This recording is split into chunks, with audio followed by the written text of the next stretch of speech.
And we're live with the Smart Museum and MacArthur Fellows for a special programming on Lumpen Radio. Here's Abby. Hi, everyone. Thank you all for joining us today. I'm super glad to be here with Emmanuel Pratt, Executive Director and co-founder of Sweetwater Foundation, and artists Mel Chin and Iñigo Manglano-Ovalle.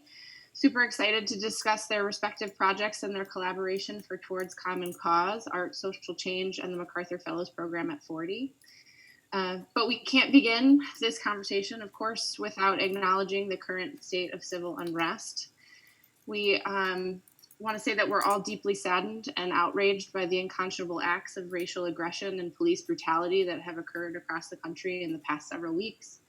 Sadly, these are the latest offensive in over 400 years of racial injustice. And we very much hope that this dialogue and those surrounding these artworks will facilitate debate and exchange, raise awareness of, and ultimately spur action to confront the systemic racism and staggering inequities that plague our society. And with that, I'm going to ask the gentlemen to introduce themselves, and maybe we can start in the order that I introduced them. So, Emmanuel, if you don't mind. Sure. I'm Emmanuel Pratt. I'm the executive director and co-founder of Sweetwater Foundation. Our tagline is "There Grows the Neighborhood," pun intended, because we're actually offering what a lot of people are orienting as a solutionary approach towards the challenges of Publix, the challenges of systemic racism, redlining. We're operating in the south side of Chicago. We have 4 contiguous city blocks that are historically redline sites, but it's a fusion between gardening, farming, carpentry, apprenticeship program, art, public art, education. And in a nutshell, we have, a new story. And so we've got housing, we've got the first timber frame barn in the city of Chicago since the fire. Most of our public installations are more like urban acupuncture. We identify a stress point and we respond to it and allow for space for biofeedback and try our best to create a safe place.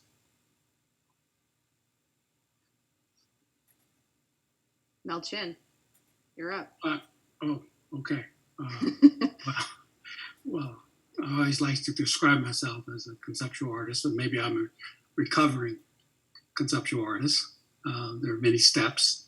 I think what I mean by that is that I'm always going under some kind of transformation by the conditions that exist and confront me. So you're actually no longer inspired by conditions, but your reality, your social reality, your internal reality. You're kind of compelled into action. And I think that's been the case for many, many years now. The project that we're doing in Chicago is actually national, and that project was started about 10 years ago, dealing with the invisible nature, similar like COVID, and quite to the contrary, very visible systemic racism how it's manifested for all those 400 years you've been describing. But we were looking at a post-Katrina world back then, 12 years ago, it seems, about a city that was trying to rebuild with all this enthusiasm. And then I discovered that 30 to 50% of the inner city childhood population of New Orleans were poisoned with lead in their blood, basically. And there was no recourse, there's no support, there's no action dedicated toward that. So immediately, rather than doing a project on a personal level, it was how can we do a we project? How can you have a child, basically, or a grandmother for that matter, respond and have a voice that was meaningful? So it took the form of citizens, young children, as well as elders, to draw their own version of a $100 bill. And we would collect that as this project called the Fundred. And the Fundred project would eventually deliver it and ask for that value of the human expression, the human voice, to be put up against a possible solution. Take it to DC, was the reality back then. It has evolved. It has evolved not just to be about New Orleans, but about every place in America, essentially, that we found this to be a pervasive problem, usually within disenfranchised neighborhoods. So we had collected about 500,000 drawings, and we're presenting it to a major museum collection when this call to have a common cause from Chicago came in.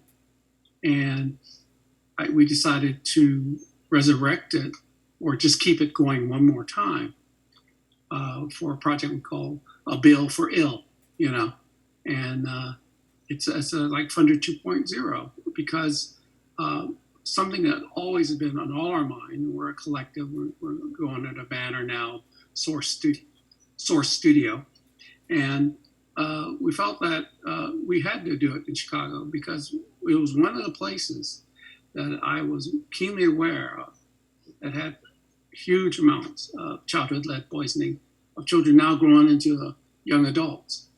And I was compelled again to return to come to Chicago for the purpose of getting this project going. So I'm glad I did because we want to maintain the activism necessary.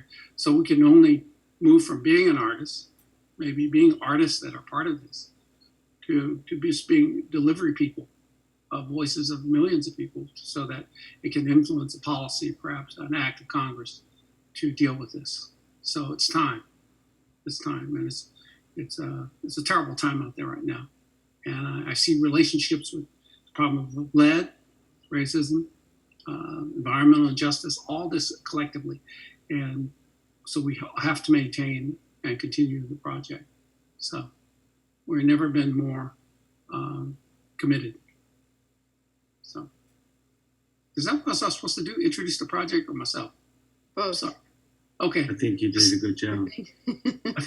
My brother. My name is Iñigo Manglano-Ovalle.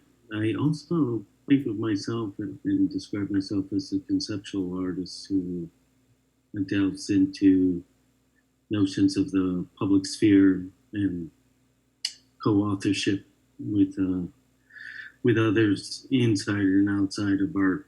And I was approached by Abby a couple years ago and about this project that MacArthur was doing, exhibiting the work of a number of MacArthur Fellows. And she wanted to come to the studio. You wanted to come to the studio, Abby, and discuss, make a presentation about a project that they wanted me to do. And so before that happened, I kind of spent some time thinking about what I would want to do. And I thought, well, there's this project that I had just recently done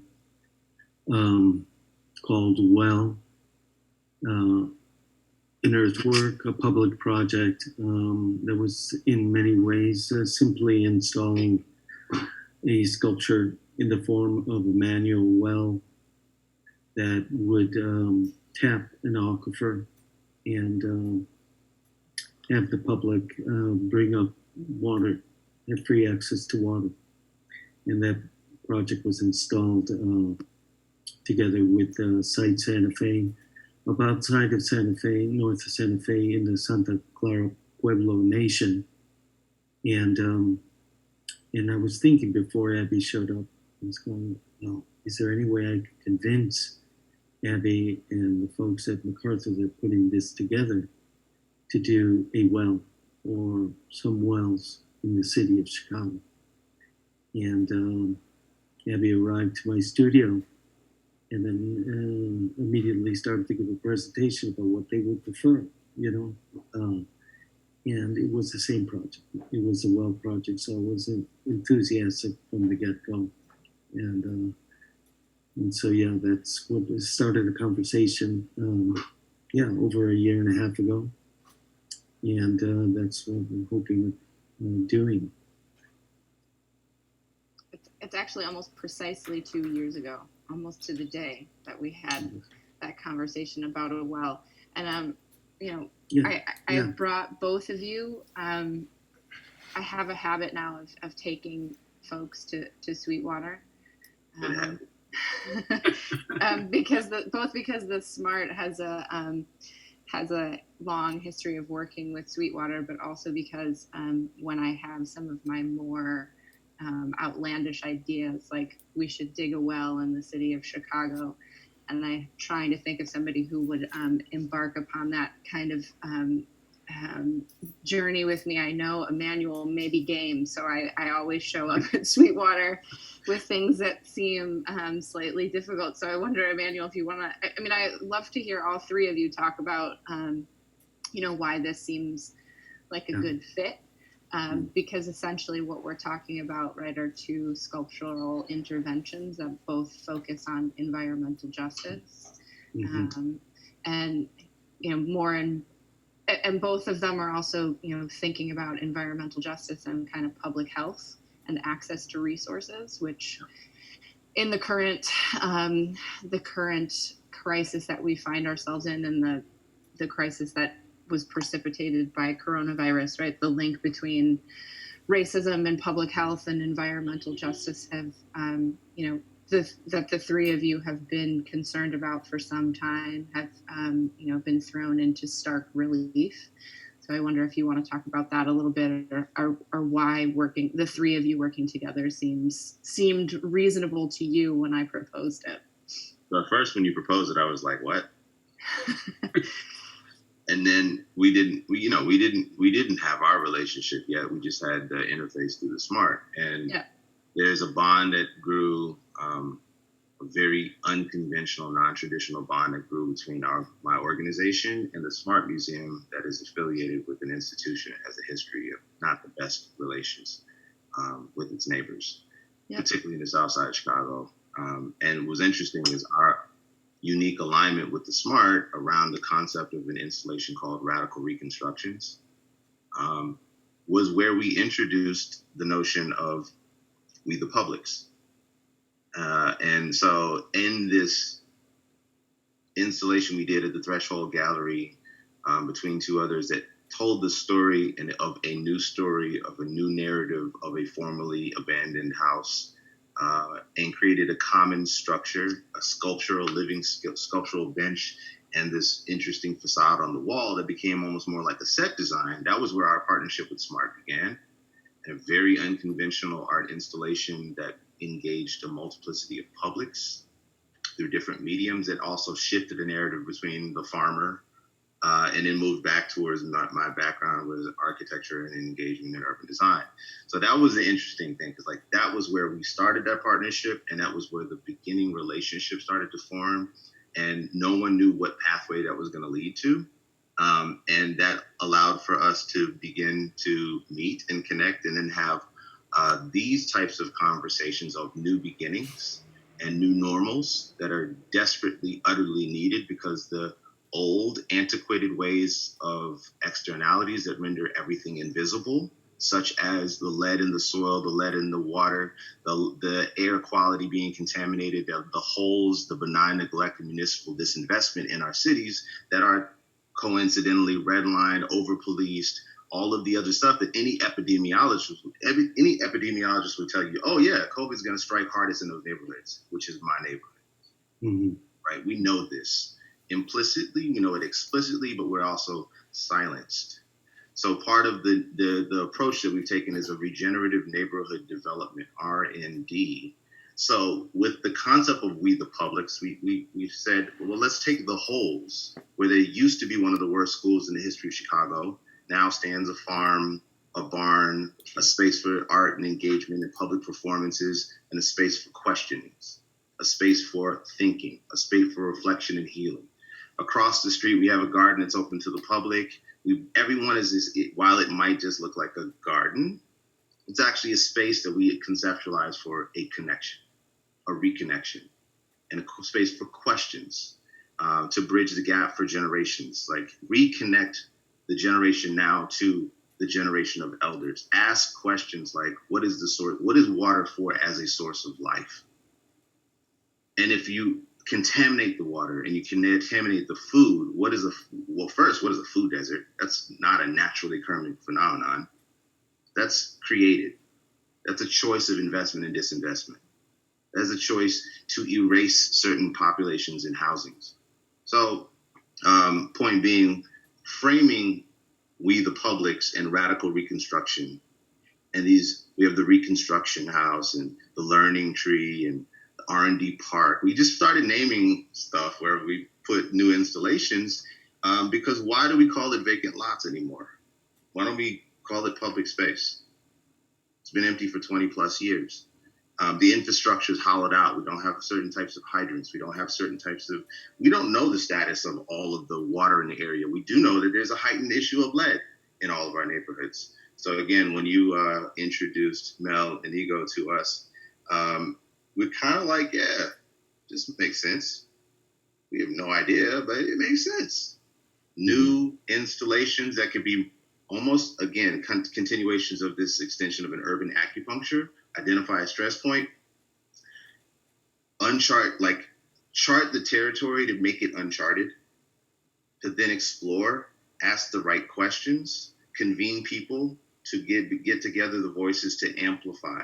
So in this era where we're supposedly quarantined, and then these acts of explicit violence that have been happening over and over and over and over and over and over, and I'm gonna keep doing it, and over and over and over and over, that are, to us, we bear the weight of them, but now people are starting to understand these undeniable truths.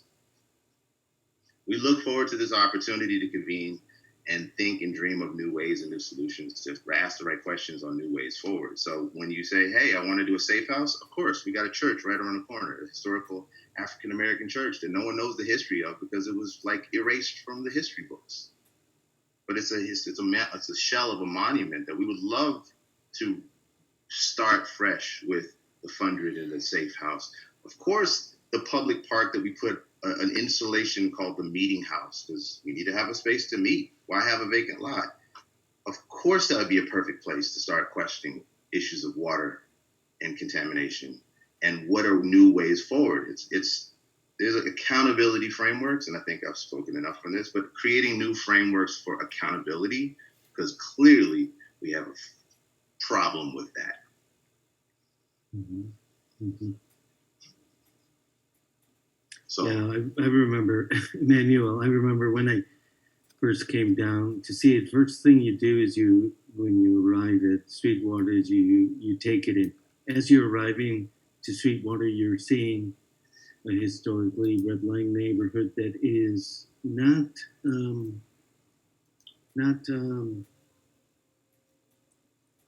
populated by small vacant zones, but actually has been depopulated, emptied out, and then you arrive to Sweetwater, and you see a farm. life. You see an incredible structure, and you see people working. You see a garden, but you also see a farm. You see houses, a number of houses that have been built. You see a workshop. You see an infrastructure that's being created, there by Sweetwater, by the community. And so when I arrived to be introduced to see Sweetwater as a possible site, it made sense on a very basic level. It made sense that Sweetwater had taken emptiness and dirt and made it into full enriched soil, just on a very basic level. That's what hits you when you arrive. Once you stick around Sweetwater, you realize that it's much more than an urban farm, much more than a farm. It's actually a network of a number of different approaches towards issues of social justice and environmental justice. And I don't know, I think that before we started actually planning and discussing where a well might go, right? You started to work and play together first. Right. We started to sort of say, well, Mel, maybe I'd like to get to know you better and the group better by actually picking up a hammer and working with you. So weekly, I would work with master carpenters like Mike and Rudy, and with architects Sam and Andy and with the group. And I was enthralled by a meeting that was had at Sweetwater over the discussion of the design of stop signs that Sweetwater was going to put up where stop signs were needed, used to belong, and were taken down by the city.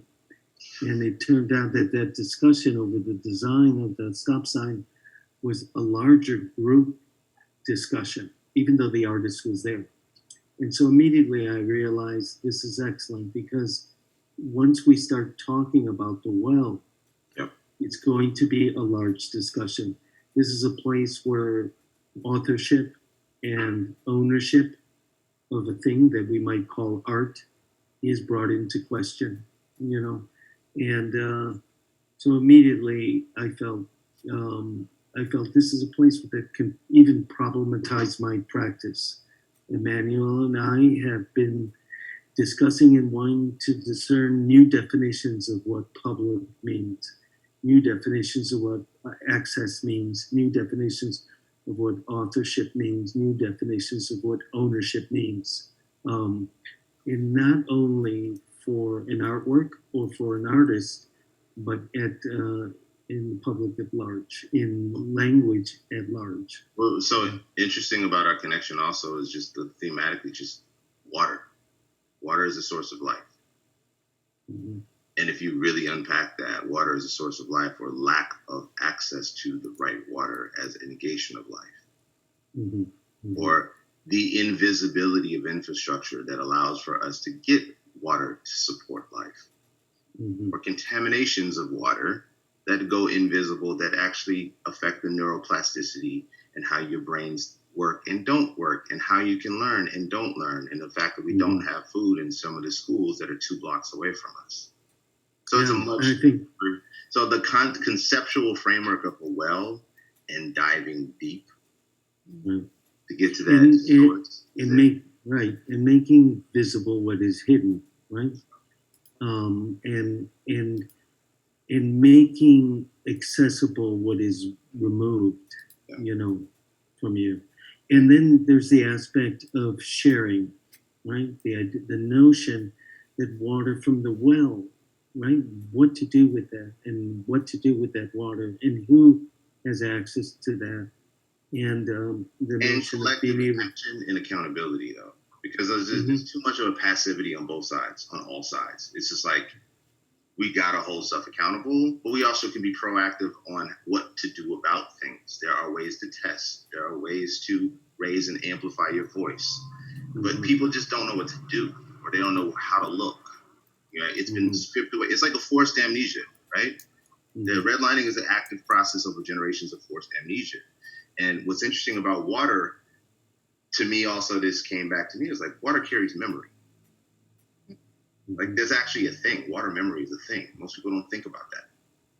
Like, water, the framework of what I appreciated so much about the proposition of the well is it just immediately starts to ask a lot of fundamental basic questions, day-to-day questions, but also geological questions, ecological questions, urban ecological questions. And so it was the object of the well as a structural object is the same to me as an object. Like, we did a stop sign as an art project that is right next to where a hydrant used to be.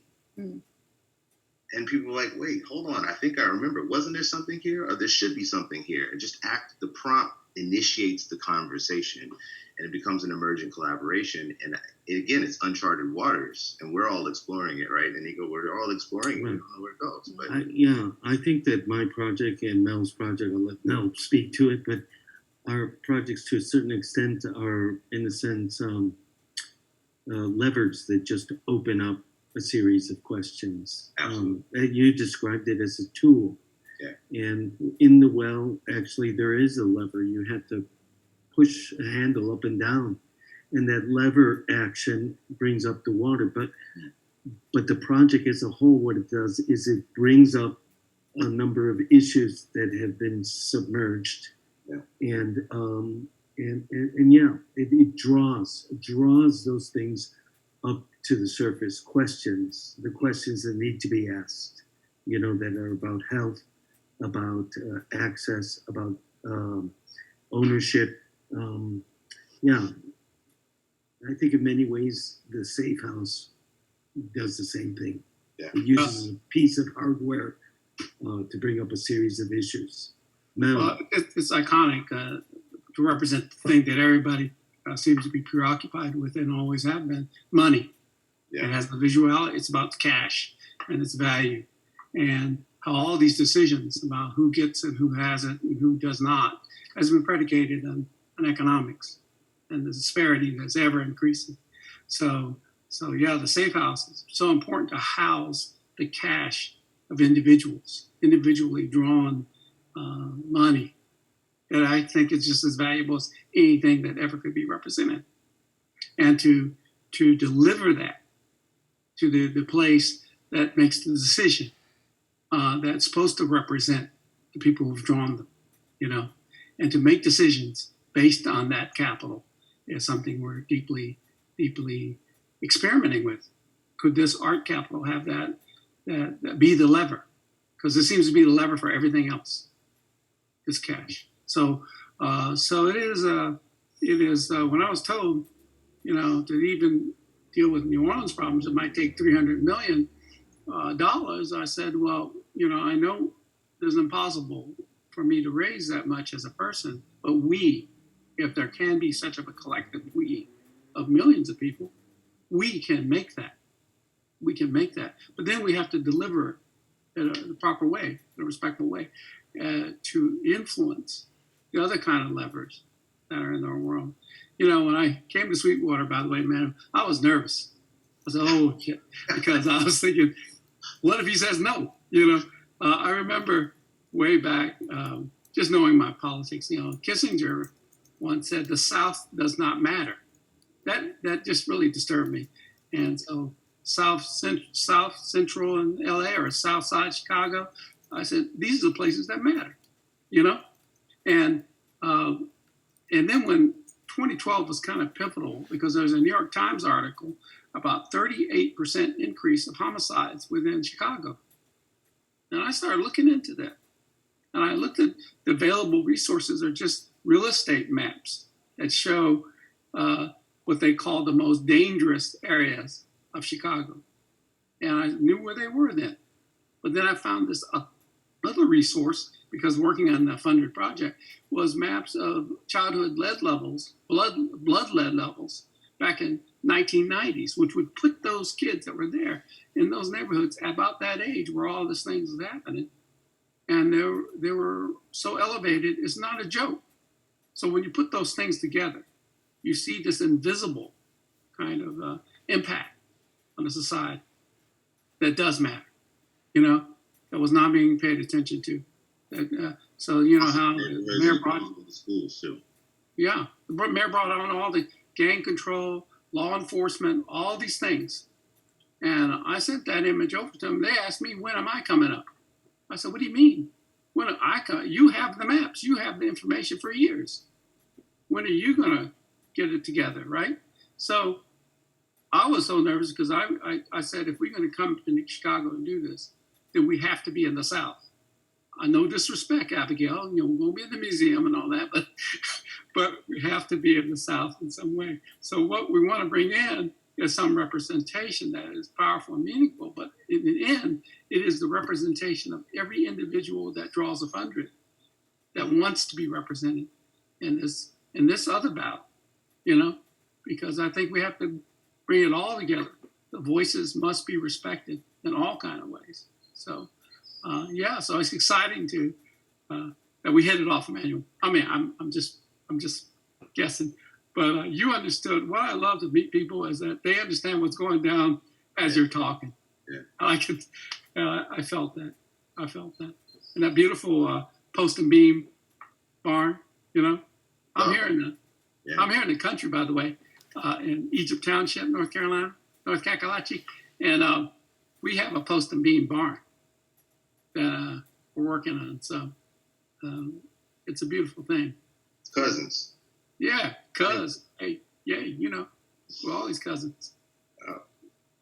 So Guys, we're getting questions from folks in the audience about reading lists and where they can get more information. I think both about the projects, but also about the issues that they raise. So if you want to mention some, you can. Although I think we're going to stop in a minute for station identification, but something to think about. And then, I think when we come back, we could talk about with both of your projects and this question of water, right? It's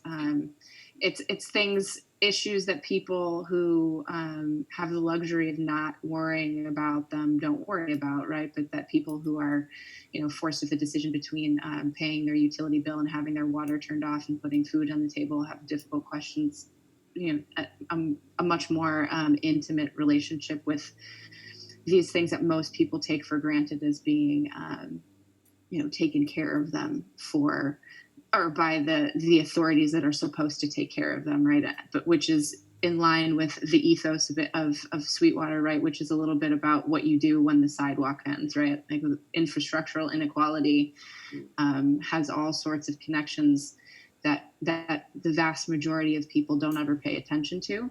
But I'm going to leave it there, and then we can pick it up when we after we pause. Thanks, Abby. This can be quick. You're listening to Lumpen Radio, 105.5 WLPN Chicago. You can hear us streaming at lumpenradio.com and on the Apple and Android apps. We're going to go back to a conversation between MacArthur Fellows Mel Chin, Iñigo Manglano-Ovalle, along with Emmanuel Pratt of Sweetwater Foundation and Abigail Winograd of the Smart Museum of Art. Thanks for listening. Back to you, Abby. Also, Mel, I want to say that you don't have to apologize about slighting the museum. That's kind of the purpose of what we're doing, right? It's not just a question about access to all of these things that the projects touch on, but also access to contemporary art, and that shouldn't exclusively be the province of museums or traditional museum-going public. So there's no reason for public art to always be centrally located, right? Great cause. Yeah. Or niece. She's my niece. But I think that's an important issue that you bring up. I think that Emmanuel mentioned that at the very beginning, which is that his and Sweetwater's connection to the Smart Museum came about as an opening of the doors in order to bring into the museum some activity that was, in a sense, let's say, happening outside. That's a polite way to say it as an active disruption. Yeah. Well, yeah. I mean, in a sense, I remember when I did street level video as a part of Culture in Action back in the early 90s. We made sure that we weren't just inviting a art public to the west side of Chicago, to Humboldt Park, where I lived and I did the work, right? But we also insisted that the museum, in a sense, bring an aspect of that project back into the center as well. Because otherwise you create the situation of creating a sort of kind of a passport that moves only in one direction when we talk about issues of a public art, as social art that deal with the margins, in which the center gets a passport to go out to the margins freely, but I always think it has to go both ways, that the presence has to be located in both sites, I mean, the museums have been associated with white privilege. I mean, historic. I mean, it just is becoming a space of alienation for most of the audiences that we work with and serve. So most of the people that we worked with on our team had never stepped foot inside of a museum because it's not a space for them. It's not been a space.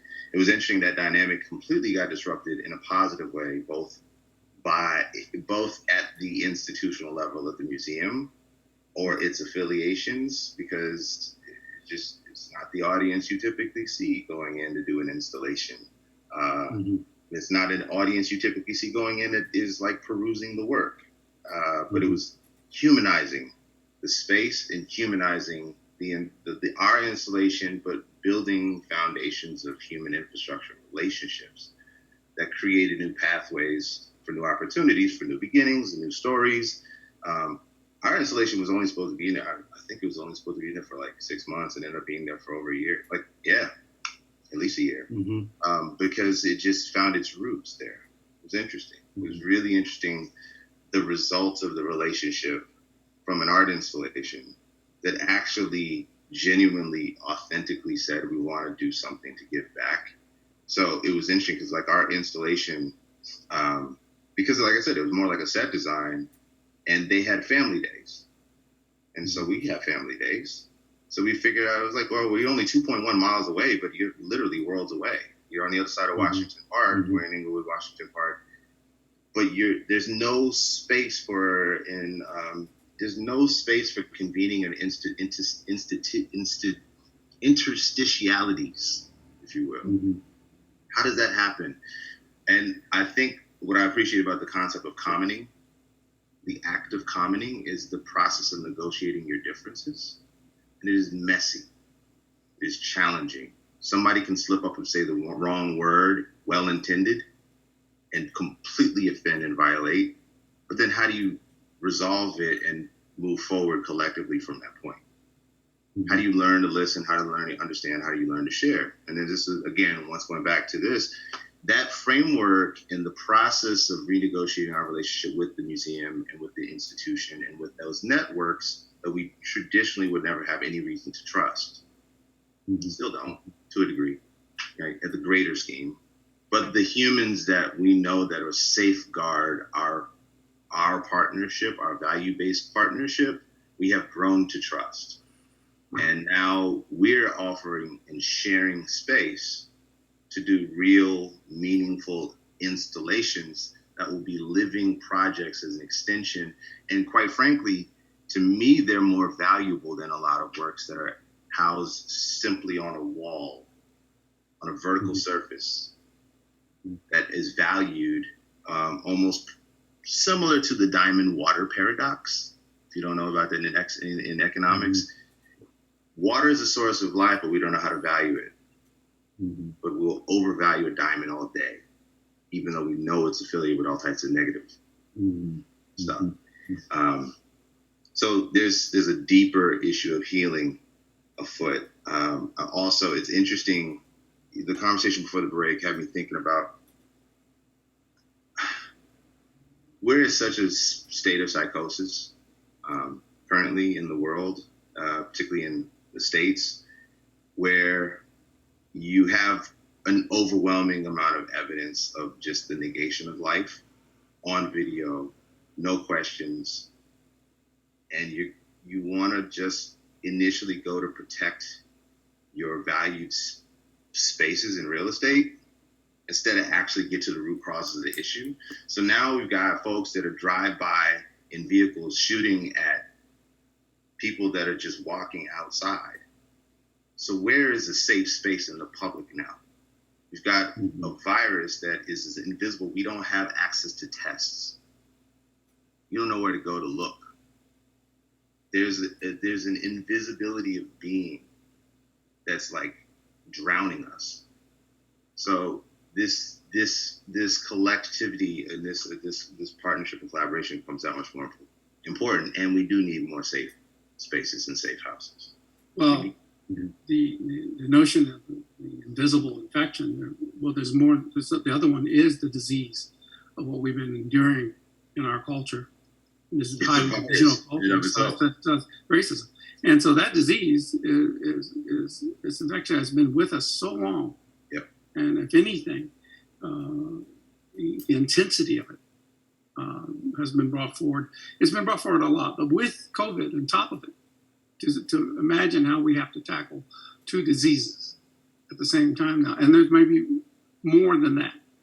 And by the way, with the SMART, the whole idea was, if we make these fundraisers, will you show it as art so people who draw them can come there? Because to represent, to get over these kind of simple kind of dynamics of representation. But in the end, one key part of our association with Source and Fundred with the SMART is this idea that they're not afraid for advocacy or to lobby for the voice of these people united to put their voice in front of members of the Congress and the Senate who are acting on bills that have a direct implication on how they can deal with childhood-led poisoning. So it's like, I'm just saying that out loud so y'all can agree, Abigail, that y'all don't mind doing it, because a lot of nonprofits, working in the art field, if you get money from a nonprofit, they say, but you can't go there. You see, we won't support that because we have to be neutral. There's no, I think it's time to say, how can we be neutral now? It's time to let that go. We have to move, and it's all about action now. It's all about the action and with respect to the action and the activation. There's another invisibility that is important to discuss in terms of activating, and it kind of goes back to what we talked about before the break around like just complicity or just feeling like you have no hand or say or no voice, and people don't know what to do. What's interesting about our collaboration with the SMART, but I think it will also very much trickle into, and fundamentally what Iñigo had pointed out was like we work together. Like we physically actually work with paid labor to make the installations collaboratively. So it's not us hiring external resources. It's a sharing of knowledge about what does it take in order to actually build and make the art. It's not let's just take the thing and plop it in place. There's a really, really interesting sharing of money and knowledge. And it's a visibility of a public that you don't see doing that work. But it's in the traditional in installations, there's this hidden component where the thing just kind of closes down and it appears, and it goes away, and then it goes ships and goes place. What I really like about our work and our collaborations is the value of work, rethinking the value of work. Because we have folks that we're feeding through food, but I don't worry about the money of the food. I actually want to make sure I can create local jobs that I can actually, in rethinking work. So Andre Gores has 2 X, and I got a bibliography of 400 plus deep that's too much to talk about here. But Andre Gores has 2 things: ecology is politics and reclaiming work beyond the wage-based society. And they partner very well with Schumacher's Small is Beautiful. And I think all of this is rethinking what is the scale of work and the scale that's appropriate for these art type of installations.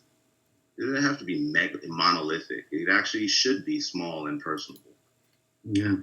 I want to go back to that issue of work, because it's going to take a lot of collaboration. There's going to be a lot of work putting in a well, building a safe house, and it's going to involve partnerships between the artist, the institution, and Sweetwater Foundation, and with the city.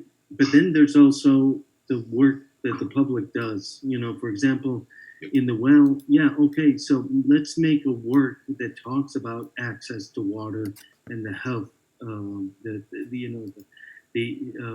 and provides healthy, clean water for people to consume and share. But the public has to do work. In other words, you have to pump that water out. I think that for me, that's implicit. In other words, that the work is incomplete until the public actually works to get the water. Right? They are connected on a physical level to completing that work, to getting access to that resource. So they are, in a sense, the engine of activation at the end point. What I, as an artist in Sweetwater Foundation, will be doing is creating a platform in which then a public has in which a public comes in order to activate the work. And without the public, the work would be even less modest. It would be quiet and mute. It would be a mute sculpture, right? So I like this notion of work that continues to, in a sense, produce the work. I think Mel's project involves a great deal amount of work as well, Collective action. Well, the work, there's the physical work of building and making an installation. Mm-hmm. And then there's the work to gauge the installation and the art and on a critical level. So it creates that option for the other invisible things, the resistance to transformation. So complicit in creating the environment that we have to exist in. I won't say we have to exist. The existence is almost unbearable every time it rears its head. So what I'm saying is that it is the physical structures, it is the conceptual structures that need to be tweaked to find out how to even create through our actions the possibility to re-engineer the desire for someone maybe who is politically predisposed to no action to really finally consider it. So it's almost like the climate you build for change is a climate that has to be nurtured for someone to be able to exist in it. In other words, how to get the ones who have always said no, that has put us into this position to even consider yes. So maybe the in-between state, this interstitial, did I say that right? That's the area. That's the area that it's like, it's almost like I talk about viruses too. Like they're necessarily incomplete. They complete themselves with this relationship to the host and to replicate. So if we could take the negative connotations out and put ideas, these actions as incomplete, and they need these hosts. And these hosts are some of the things that are not great hosts. Our country is not a great host to what we need to do. So related to both of these, I've faced many questions where people say, what are you? Are you an artist? Are you an architect? Are you a designer? Are you a farmer? And I was like, first, why does it matter? I'd rather just take the lens of solutionary from like Grace Lee Boggs, Jimmy Boggs, and all the folks in Detroit that are doing the work, right? But I found it interesting because people get stuck on, I'll be polite, they just get stuck because they see real estate as one way. Because it becomes a formula of reification of values that come to a common denominator of just dollars, and they negate the spaces of humanity. They negate the ecology of the place. They negate all this other, and then it renders it zero and invisible. Whereas the thing that we know that actually makes these places alive and sustainable is the collective agency, the butterflies, the pollinators, the food, the soil, and everything. But we have a whole. And another thing of the readings, there's a metabolic rift that is afoot. Metabolic rift is an ecological critique of capitalism, where it's like, yeah, you just extract and extract and extract from nature until you just get a whole. And then what have you done? You've exploited the work that was there, the humans that were there, the nature that was there, and you just say, oh, I'm up, I'm going to the next place and do the same thing. And you just sinkholes left everywhere. So who's left to heal those holes? Well, the people that are either stuck there or nature. So what's interesting about rethinking real estate through this lens is that for generations, there has been a kind of a narrow, myopic way of looking at development and looking at what a building is. So what I really appreciate, or what is the absence of a building? It's there's a vacant lot. It's blight. It's nothing. There's no life there. Bullshit. Mm-hmm. So, it takes rethinking what even this term art is. Just maybe it's not.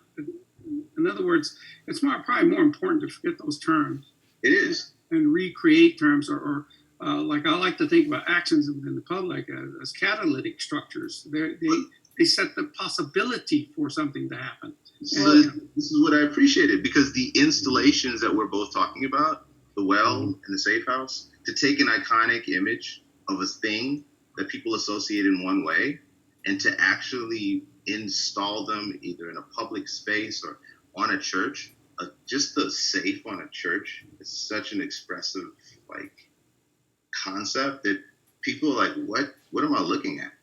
And it creates a space of activation. And again, going back to that neuroplasticity, it just the neuroplasticity just starts to tingle. You're like, wait, I'm not sure what I'm looking at, but because it's rooted at a place with people that we see every day, that we know, that we trust, it becomes welcome and embraced to see a well on a space that used to be a vacant lot for 20 years, directly adjacent to a space that now we're creating a socially distant marketplace around food and water and access and information as a public art. There's this new beginning and a new story that is happening, but it takes a certain type of art installation, an appreciation of the existing kind of structures of consciousness, the shells of the remains of what used to be there, and a translation that has actually rooted in place. It takes that really, really, really beautiful new thing to cause people to convene. So you gotta trip them out, and I can't wait to taste the water. I think it's also even taking what's known. I promise you, it will be sweet water. Oh, you know it. But Mel, since you brought up the question of the institution, I just want to say, we've done the museums. Museums have done some work, to kind of acknowledge themselves as being spaces that are not value free, right? This kind of fallacy of the museum as a space that doesn't carry, very specific meanings. We've done some work in the last 30 years to think about that, but institutions have trouble being brave.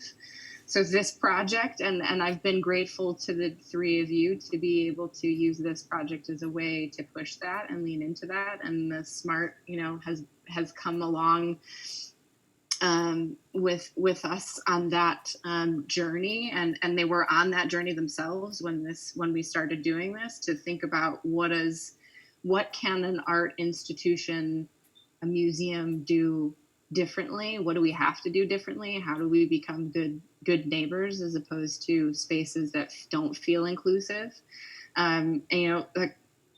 We're trying to be attentive, as you all are, to the question of place and what different places mean. And somebody, apparently this has become a question in the on the chat as well. So thinking, how do we all think about context? And the question is specifically, as someone who has only visited Chicago, how does the context of place inform these projects specifically? I mean, one just has to go, again, I said 2.1 miles. If you go just from one neighborhood to the next, you'll see worlds of difference. I mean, it's so apparent in the landscape where choices of investment and disinvestment are. It also, when you go just look at the redlining maps, you look at the history, you look at the text, you look at the narrative, and the place. Chicago was designed, it's known for being designed through racism and segregation. It's just known for that. So it's also known for being a space for the Great Migration. It has this deep history that goes back and bridges to the South, and it bridges the urban-rural divide. We're just known for that, and you can feel it when you come to a place like Sweetwater, or just you feel it when you come to or talk to people. I mean, the best thing is when here you can just talk to people, if that addresses the question at all.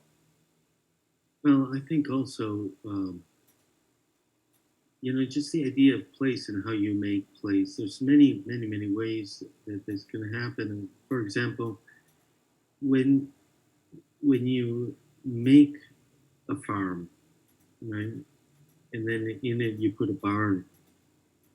You make a place. You make a place. But then when you call that the thought barn, you actually make a different place. It is a place for thought, right? A thought in action. And I know that Sweetwater is really invested in how to name things. And the naming also makes places, And so, like, the well, in a sense, is an object, but the well is a place, I mean, historically, the well right, has been a site in which people have congregated. So whether it's a town well or an oasis, it becomes a place by making the thing, as opposed to that a place is just space, right? Where do we go from space to placemaking, right? And then where do we go from placemaking to the commons, right? To a shared space, to a built space for something larger than a kind of individual sort of occupation, right? So that word place is just strange to me sometimes. I mean, there's so much of this placemaking talk. Yep. What do you mean? Place? What's your place in society? Maybe. Yep. What's your place? Mm-hmm. What's your place? Maybe be projective. This is the place that actually did something to transform a condition that is rampant in all cities. Maybe this is the place that got it together, that had a unified voice, that did something through this unification, that cut through some of the divisional aspects. And this is the place that made that place heard. That place of inequity and poison, basically. We talk about lead poisoning. This is a place that changed the things. And it may be like the projects we do, Bill for Ill may be the project that does that. That may be placed that way in the future, where you forget about the artist. You should forget about the artist. You should forget about what all is done. And that everybody, whether you're in the south side of Chicago or the north side of Chicago, you can actually walk out of a house and be born in a place, and you're not poisoned by lead. You don't have to be threatened by this physiological effect that throws down on you and creates a situation where your place in society is compromised from the beginning. So I don't know. It's fun to look at these terms and turn them around. Yeah. Mm-hmm. I mean, one of the things that's interesting for placemaking to me is colonial. Yeah. You discovered that place. You discover why? Because the space is available, or there's a history of culture that you can then capitalize and monetize in order to build again. Like, that's colonial. You cannot talk about placemaking if you don't talk about displacement. And I feel like a lot of times in the art world, they don't talk about the actual root causes of displacement and who's affected and the traumas of it. And then there's often a violent act of tearing stuff down in order to build back up. That is it's just over the top acts of violence that's already plagued on places of trauma and the memory of trauma and the loss. So with respect to that, when we think of blight that permeates through the real estate development world, or the narrative of urban renewal and this and that, blight is like actually from paleontology and the study of plants. It's the death and decay of a crop so that it no longer sustains life. A lot of times it's because of stuff affiliated with water in the soil, right? It was interesting is rethinking these terms, creating a challenge to the terms to create new memories and places of play, new places of memory, and new types of installation that increase our precarity. So, and this is another book. So the mushroom at the end of the world, the possibility of life in capitalist ruins is all very relevant. In chapter 1 is the arts of noticing. And she talks about the issue of precarity. And I can't tell you how deep state of we're in such a precarious state right now. But there's two different ways of you can look at precarity. You can be paranoid and complete fear of precarity and vulnerability, or you can actually start to embrace that invulnerability and look for new ways to depend on interdependencies. Like this relationship right now is an interdependency. Like we don't really fully know each other yet. We've been creating a bond over the past, year. We're probably going to continue that for like a long time. But it is an interdependency on our separate relations that create these new assemblages. Because the installation of the well it's an assemblage that's going in to heal. The prosthetic of the safe going onto a church is something to activate that space as an assemblage, but it's collectively making the place through the people. and the mixing of people who don't normally mix because we're told we're not supposed to mix. But we know that's the right thing to do by humanity. Yeah, I remember going back to that question of how we came to Sweetwater, and I remember the first day when we met, we had a conversation about fungus. You know? So I'm glad you bring it up again, and we talked about mycelia, right? Yep. Again, something that is submerged beneath the soil that we don't necessarily see, that becomes a network of communication between organisms. And we talked about the fragility of that and the ephemerality of that and so forth. And the networks that mycelia represent. But yeah, I'm glad you brought up mushrooms again, because that was part of our first conversation now. Mushrooms and slime mold. As I don't want to interrupt the flow here, but we have to either stop talking or do another station ID. So I just want to give us a pause for a second, but also to say that we should talk about for a minute how people can get involved, because they were talking about projects that are interactive. So if you want to mention that here, now might be a good time. We're stopping for the break. Let's do a quick station ID. You're listening to 105.5 WLPN Chicago. You can listen on lumpenradio.com or on the Android or Apple apps as well. We've been having a conversation between MacArthur Fellows Mel Chin and Iñigo Manglano-Ovalle with Emmanuel Pratt of Sweetwater Foundation and Abigail Winograd of the Smart Museum. We're going to continue on to hear a little bit about how you can get involved in their projects. Thank you. That's a really interesting question for me, because every time that I do a well, one of the interesting aspects of a well is that legally a well sort of transfers its ownership immediately to this place or the community or to the owner. And so for me in the well, once it's at Sweetwater, right, access or involvement with the well, once it's up and running, is something that transfers, right, from whatever the artist intended to now the owner or the community, And so this is a conversation that I know is going to be ongoing between us when we're working with Sweetwater, and in a sense, the notion of even authorship and ownership transfers, right? So,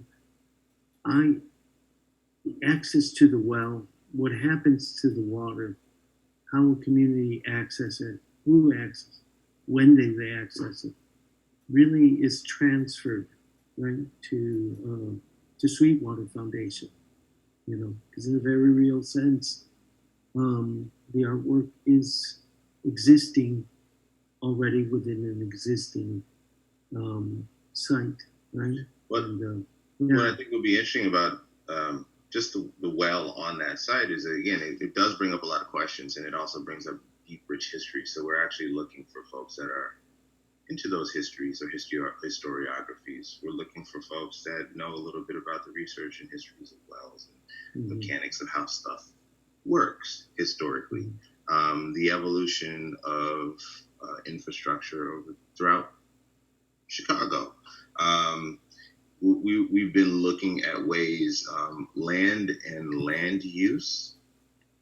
There's an interesting thing in James C. Scott's Seeing Like a State, where he talks about use of fructuary, and it's a useful for fruitful production of land. There's precedents around the world of that, but it'd be great to have the public bring that to this. It'd be great to say, hey, come to our socially distanced public marketplace and have some kind of future workshop where we don't know when, we don't know how, but we'd like to do these kind of workshops.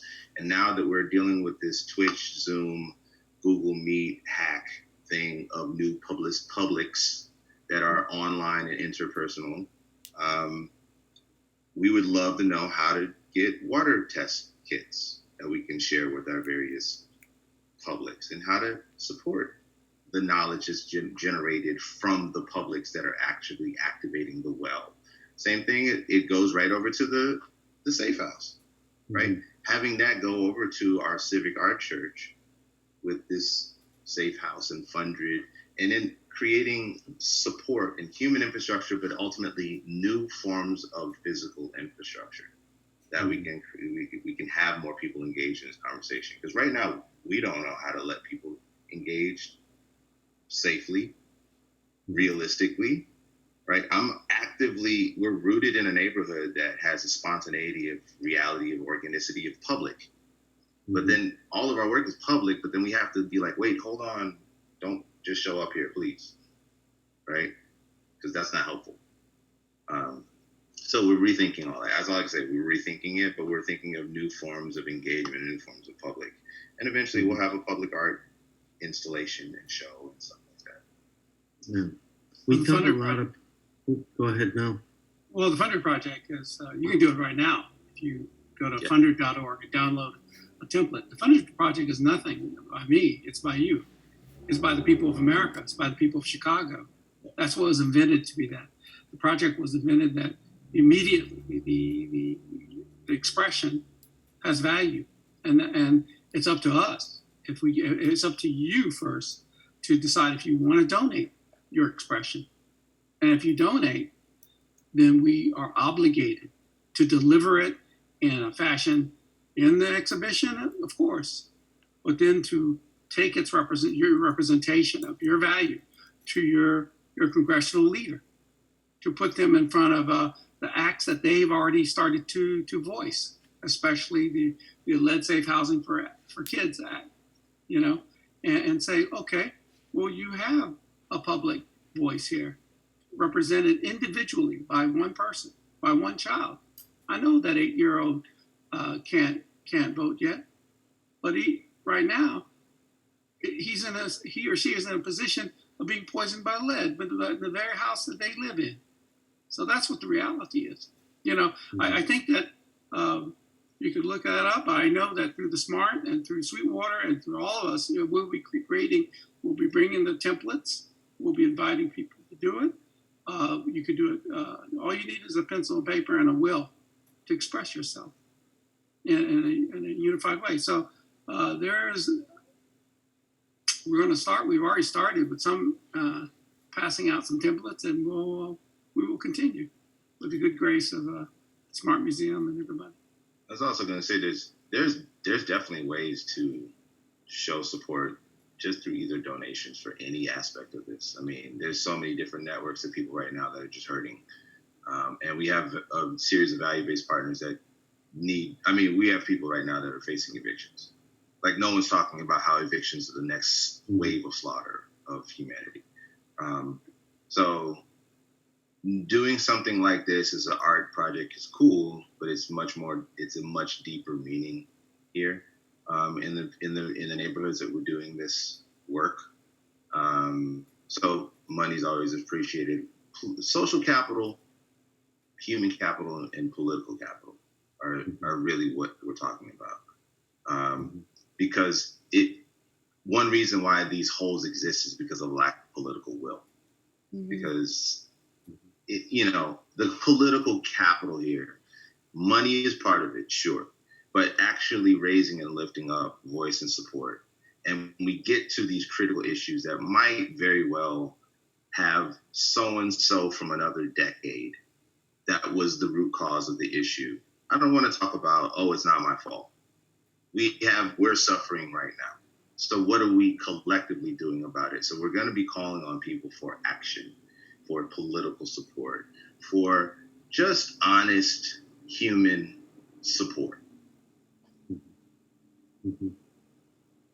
Yeah, I think you mentioned too, in regards to the well, we are already looking for expertise too. Knowledge is a form of capital support. Knowledge that can be shared. Yep. So we're looking at trying to find interesting ways to re-engineer a filtration system, to re-engineer reverse osmosis, to guarantee that the water that we provide is safe and filtered, and maybe perhaps developing or re-engineering something that can be dispersed out there to other communities. Once the well is up, I think it does become a platform, a place. We've been talking about ideas of creating adjacent to the well what's known as a water table, a place for discussion, a place for discussion on a series of issues, whether they are about water, whether they are about history of the site. I would like to see somebody come in and do a workshop on just what this site was, even before we all arrived. Where was water? Where was water? What's the history of this particular site? And then you take that history and watch it develop, up into the current moment. We've got to wrap up, guys. So I want to thank all three of you for taking the time. I know that we could talk about this for hours, and I'm sure that we will in the future. But at the moment, I just want to thank the three of you and for Lumpen Radio for hosting us, and all of you out there who are listening. And see you soon. Appreciate you. Appreciate it. Thank you very much. Stay well.